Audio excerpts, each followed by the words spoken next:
Akibat melebihi kapasitas muatan, ponton pengangkut batubara yang melintas di Sungai Air Bentayan, Kecamatan Tungkal, Ilir, Banyuasin tersangkut di jembatan dan membuat jembatan retak. Kondisi jembatan PTPN 7. Tingginya muatan batubara yang tidak sesuai dengan ketinggian jembatan menyebabkan tongkang tersangkut dan menimbulkan keretakan pada bagian jembatan. Warga yang khawatir menghentikan aktivitas seluruh tongkang batubara yang melintas Sungai Air Bentayan. Warga juga menuntut pihak perusahaan agar melakukan perbaikan jembatan yang retak dan meminta pihak perusahaan untuk tidak melintasi jembatan Bentayan dengan kapasitas yang melebihi batas. Poin, Pak. Yang pertama, mereka ingin perbaikan secepatnya.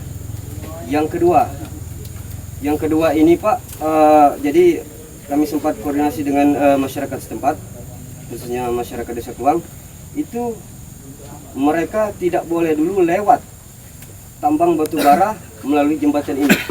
Mengingat jembatan itu ada keretakan dan kerusakan. Soalnya apa, Pak?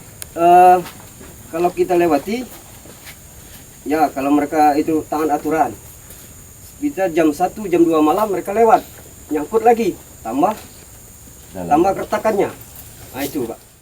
Sementara itu, Direktur PT Tempirai Energi mengatakan jika perusahaan akan bertanggung jawab penuh atas perbaikan jembatan serta mengakui kelalaian yang dilakukan oleh pihak perusahaan.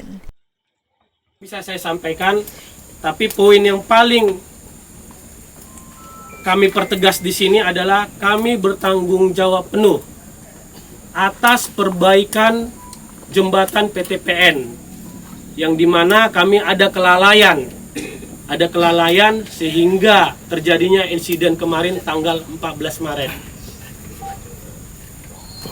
Itu yang perlu kami sampaikan.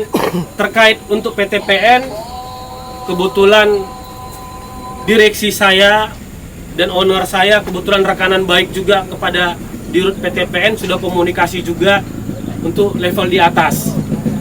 Karena itu saya tidak mau nyampe ke sana, cukuplah level-level direksi. Saya sesuaikan dengan job saya saja saat ini, Pak.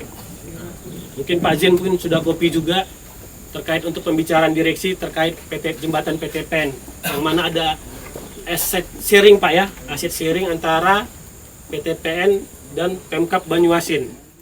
Ridho Ilahi, PAL TV.